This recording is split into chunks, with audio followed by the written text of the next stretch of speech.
find the right partner itu memang sesuatu yang sangat penting ya. Terus how do you know that she is the right one? Kalau ditanya, oh pacaran nggak pernah marah? Bohong, kita marah banyak banget ya Jay. Gitu ya, aku pengen punya acara yang bisa menyalakan lilin setiap lilin yang ada di Indonesia ini. Nyatanya banyak orang yang gajinya nggak cukup melakukan hal-hal yang jauh luar biasa, yang aku sendiri sebagai host kadang-kadang suka mikir luar biasa banget ya ini orang.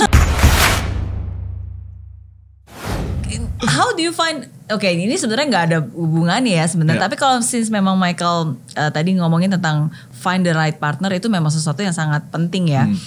Terus how do you know that she is the right one? Aduh Jen, maaf ya Ci.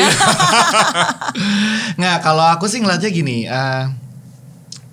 Ketika kita berpacaran, dulu aku konsep berpacaran gini. Pacaran harus all out. All out dalam arti gini, semua karakter kita dikeluarkan. And then kita bisa lihat bagaimana pasangan kita bereaksi terhadap semua karakter kita. Seringkali yang terjadi kan pasangan itu suka memendam dan mengeluarkan karakter-karakter baiknya saja. Itu yang menurut aku kayak, kenapa dilakukan? Namanya juga pacaran, masa penjajakan. Itu yang harus kita lihat.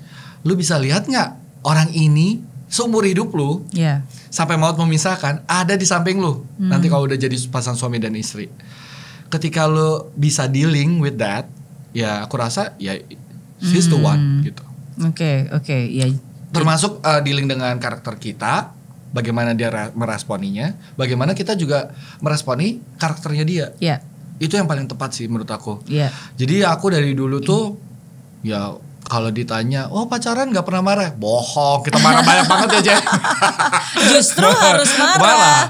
Jadi kan? jangan dipendam-pendam kan. Betul. Terus berharap kan banyak pasangan tuh, ya nanti habis nikah mungkin berubah. Nanti aku akan berusaha untuk merubah karakternya. Menurut aku sih, aku termasuk orang nggak terlalu percaya ya bahwa kita bisa dorong. Yang aku percaya bahwa setiap pasangan harus bisa menerima pasangannya, except your spouse. Oke. Dan kalaupun dia mau berubah, ya itu karena memang dia sendiri mau berubah, karena dia memang menyayangi partnernya dan dia ingin memberikan yang terbaik untuk partnernya. Gitu. Oke. Nah, harus belajar dengan Bapak Michael Chandra yang luar biasa.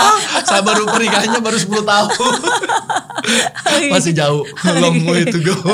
Nah, Michael Chandra selalu identik dengan kacamata, ya kan? Kacamata Michael, itu memang ciri khas. Karena tanpa kacamata saya nggak bisa ngelihat apa-apa ya, saya rabun. Kan zaman sekarang pasti bisa di LASIK dong kalau mau sebenarnya. Sebenarnya ya karena aku udah, ini kacamata udah jadi teman dekatku sejak umur kelas 5 SD lah ya. Umur berapa tuh? 5 SD. Jadi aku ngerasa kalau nggak pakai kacamata tuh ada sesuatu yang kurang.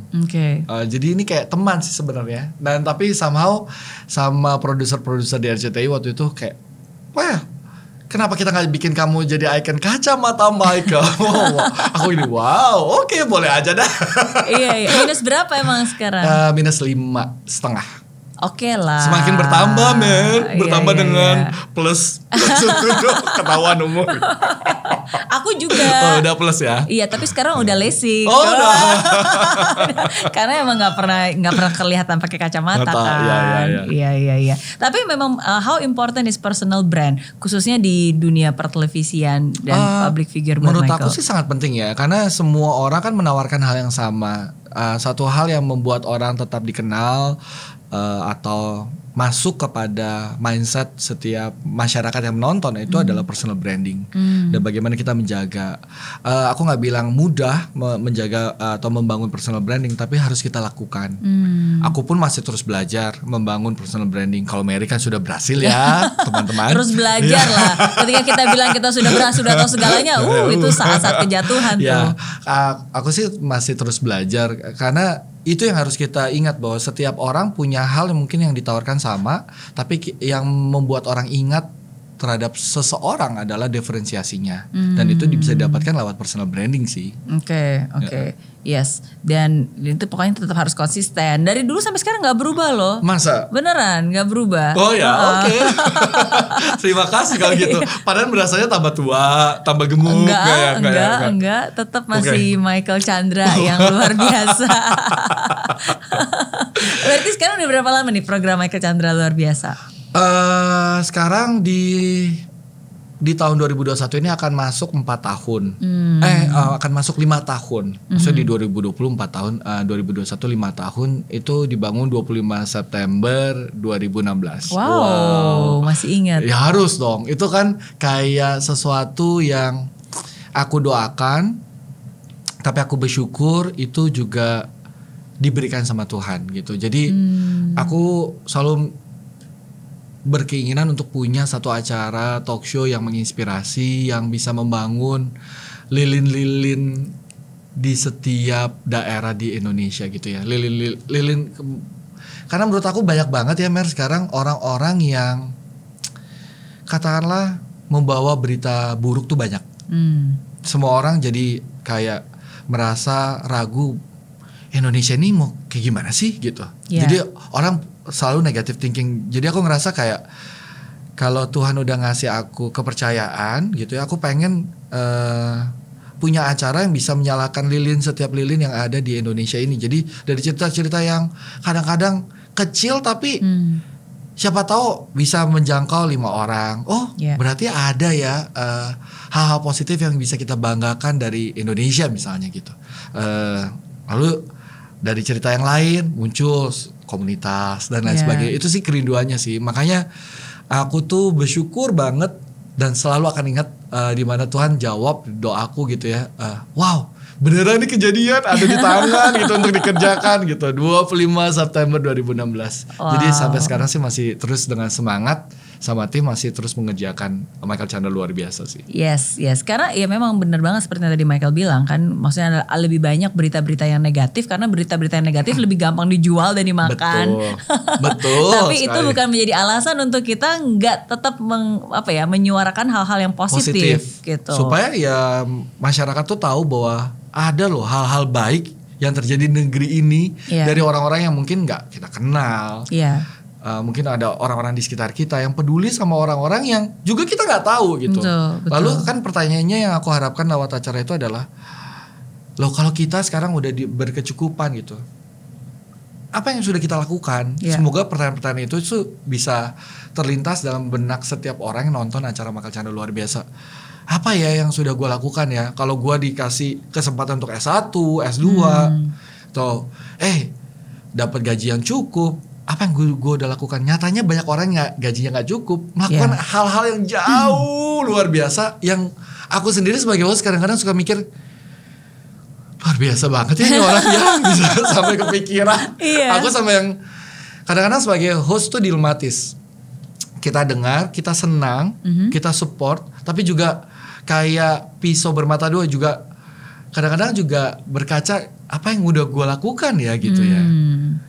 Supaya bisa ikut hal-hal yang menginspirasi seperti yang sudah dilakukan sama narasumber ini gitu. Iya, betul. Maksudnya seringkali ketika kita membawakan sebuah acara gitu kan, terus orang berpikir bahwa wow, acaranya sangat menginspirasi, which is good ya, tapi seringkali sebenarnya kita yang terinspirasi dan belajar dari narsum kita kan. Betul. Iya, sama seperti hari ini ya belajar dari Michael Chandler.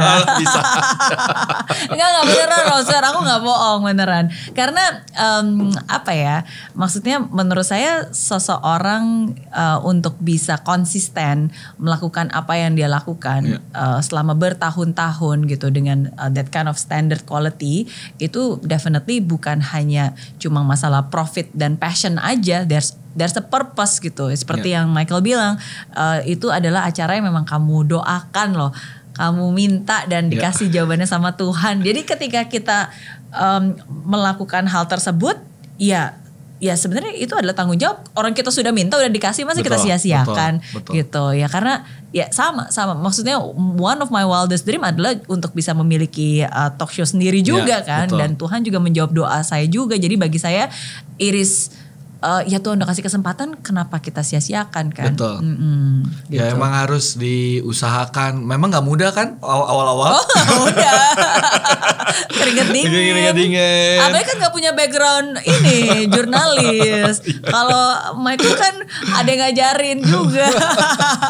Tapi ya kalau kita lihat ke belakang sekarang kan udah dilalui segala macam, dan tinggal bagaimana kita mempertahankan secara konsistensi dan fokus saja dengan membidik tujuan yang baru. Karena menurut aku setiap tujuan itu harus kita perbarui kali ya, Mer ya. Iya, betul. Kalau tadi awalnya kita menginspirasi what next, kita mau apa nih dari acara ini. Itu yang aku juga lagi berusaha pikirkan sama tim kayak what next ya, setelah after 5 years what next ya, kita mau ngapain lagi. Kalau orang-orang udah kita cerita-cerita yang inspirasi dari banyak orang sudah kita hadirkan, what next, apa yang kita bisa lakukan buat kebaikan negeri ini gitu. Iya, setuju, harus naik kelas, harus selalu naik kelas. Oke. Setiap orang tuh harus ngalamin titik terendah dulu untuk dia bisa bangkit. Aku sampai mikir, ya ampun Tuhan, kerja kau begini banget sih.